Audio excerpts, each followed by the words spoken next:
Berarti dengan demikian saya ingin mengatakan zakat boleh nggak buat istri? Nggak boleh. Zakat boleh nggak buat anak? Nggak boleh. Walaupun tidak ada kewajiban yang tertentu, tapi zakat untuk orang tua juga tidak boleh. Nah pertanyaannya, Ustadz, kalau istrinya kaya, yang suaminya nggak kerja, boleh nggak istri ngasih zakat ke suami? Jawabannya boleh kalau nggak malu. Ya. Ya, Bapak Ibu yang Allah SWT, saya kira saya cukupkan demikian biar lebih banyak pertanyaan. Ya. Berarti jenis-jenis zakat dan para penerima zakat juga dia masih sangat panjang. Ya. Gharib itu apa saja orang yang berhutang atau tidak. Ya. Saya ingin mengatakan bahwa hasil muktamar fikih zakat internasional yang terakhir bahwa ya, termasuk kategori gharib itu boleh untuk menyewa pengacara bagi kaum muslim yang dipenjara dan lain sebagainya, ya. Termasuk kategori gharib, ya, dan lain sebagainya. Saya kira demikian, saya serahkan kepada moderator. Jazakumullahu khairan jazak Ustadz Agus Setiawan. Jadi sedikit saya menyimpulkan bahwasanya hakikat dari zakat dalam Islam adalah untuk membersihkan harta kita, ya, membersihkan diri dan harta kita. Dan ada 4 watak dari zakat. Yang pertama adalah agar dalam Islam itu harta tidak menjadi barang yang tidak produktif gitu. Jadi ya, aset itu harus diputar gitu. Jangan sampai karena kita menyimpan terlalu lama, baik itu barang, uang, maka lama-kelamaan itu harta itu habis dimakan zakat gitu, kalau tidak diputar gitu. Yang kedua adalah mengubah mustahik, yaitu para penerima zakat menjadi muzaki, yaitu orang yang berkewajiban untuk membayar zakat. Yang ketiga adalah bahwasanya zakat harus dikelola secara profesional. Dan keempat, menjadikan zakat itu menjadikan mustahik menjadi lebih soleh dengan diberikan zakat dan juga mendapatkan, istilahnya mendapatkan perhatian dari saudara muslimnya gitu. Baiklah, silakan jika ada pertanyaan dari Bapak dan Ibu sekalian. Kami buka kesempatan tiap 2 pertanyaan. Ya, Pak Tajan.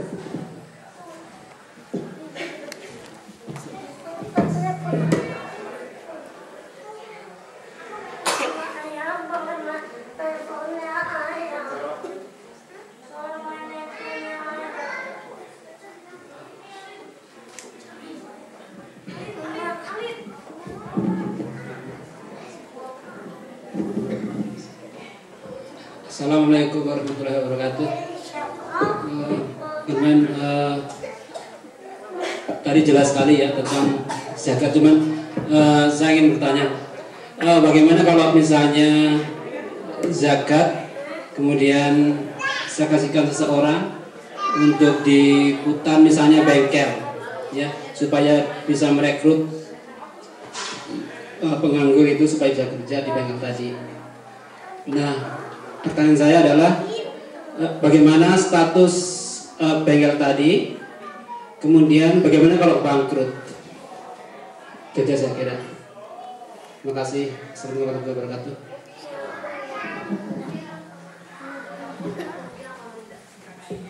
Berikutnya silakan.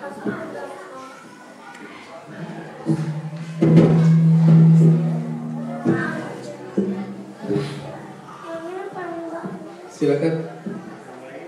Ya, dari Ibu-ibu.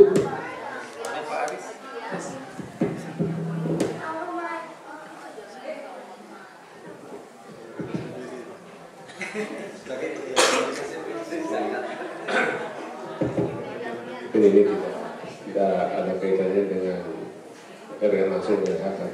Hanya kami mengamati ada suatu gejala yang cukup aneh gitu Pak, di kampung kami di lokasi Pak, di perumahan. Jadi ada kecenderungan orang-orang yang katakanlah berkerudung, dia meminta-minta Pak, dengan mengatasnamakan yayasan. Itu makin lama makin banyak. Itu kalau bisa itu mungkin ada belasan di kampung kami. Nah, awalnya kami ngasih ya, 10.000, 5.000, tapi lama-kelamaan tuh mereka jadi seperti pekerjaan mereka sehari-hari gitu Pak.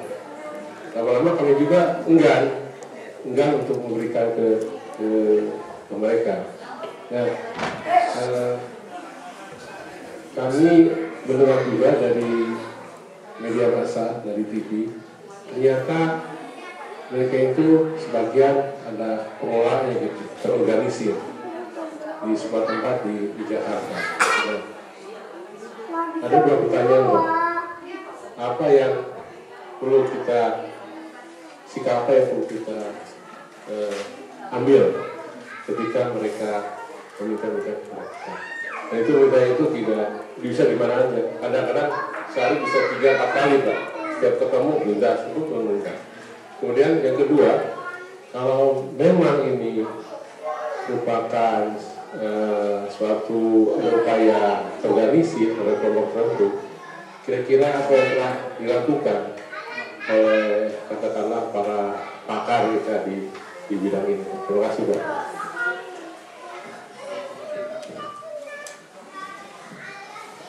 Ya, terima kasih. Kita tampung dua pertanyaan dulu, silakan dijawab. Bismillahirrahmanirrahim. Bapak Ibu yang Allah Subhanahu wa taala rahmati.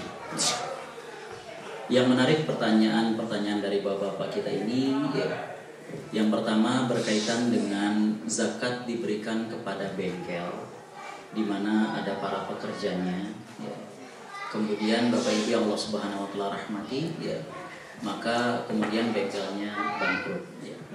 Saya ingin menjawab yang pertama, kita memilah. Yang pertama adalah jenis zakat apa yang kita akan berikan kepada mereka. Kalau zakatnya adalah zakat fitrah, maka para ulama mengatakan tidak boleh kecuali hanya untuk fakir dan miskin.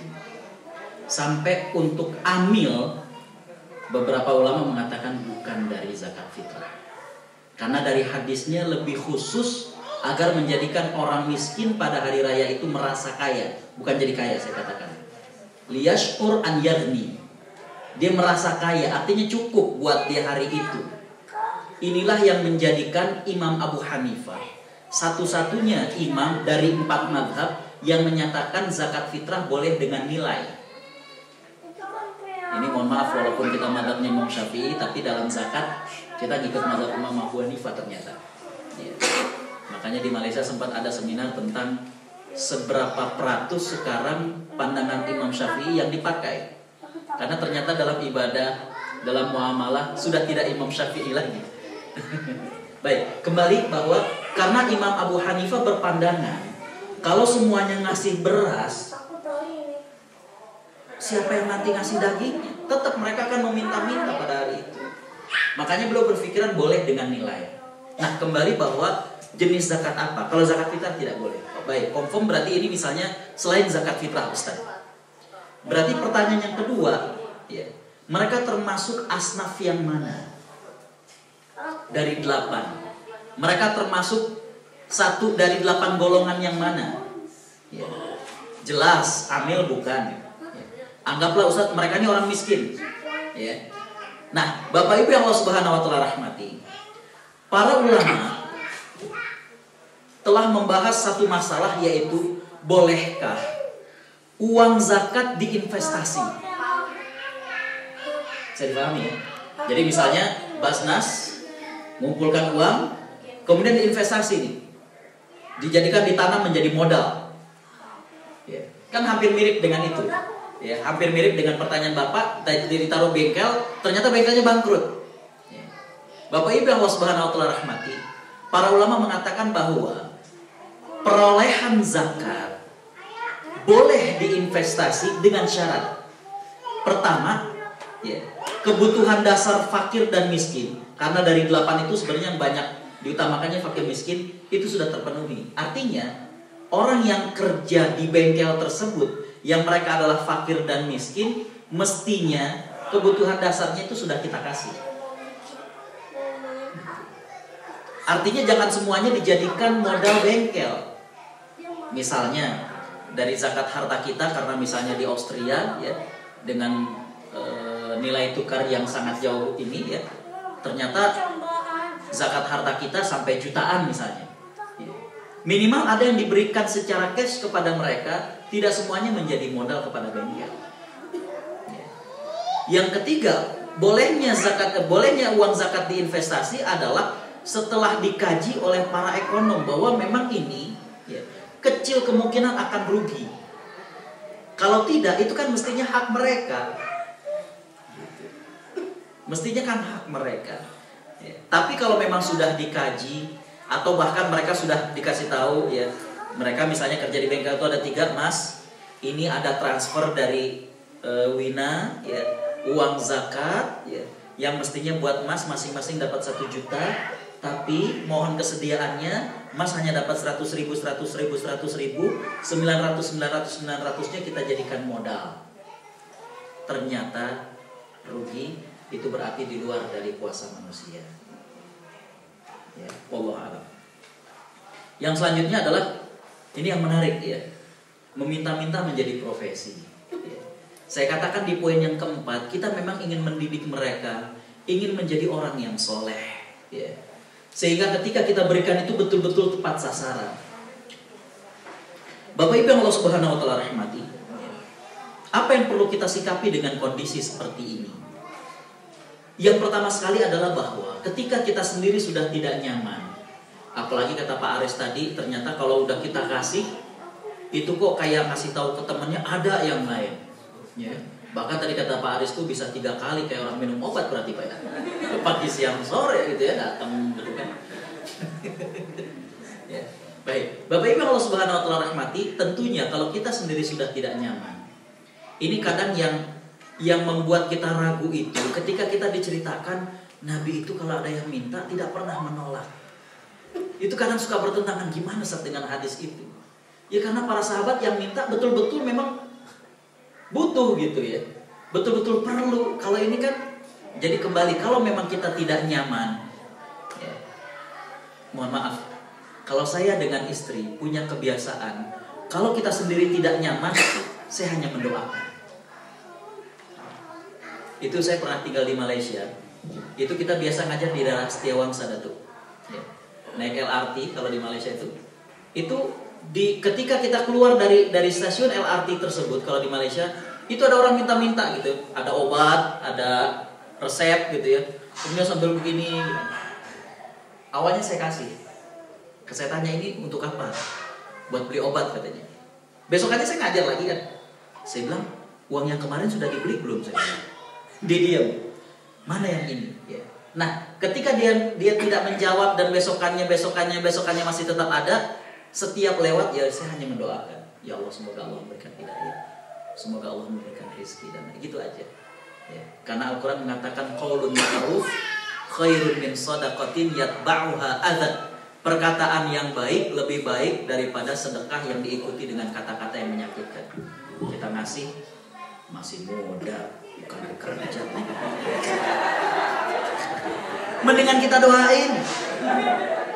Udah duitnya kagak rugi, ya. Dapat pahala. Ini saya sambil orang nggak sakit tiap hari di sini kan begitu.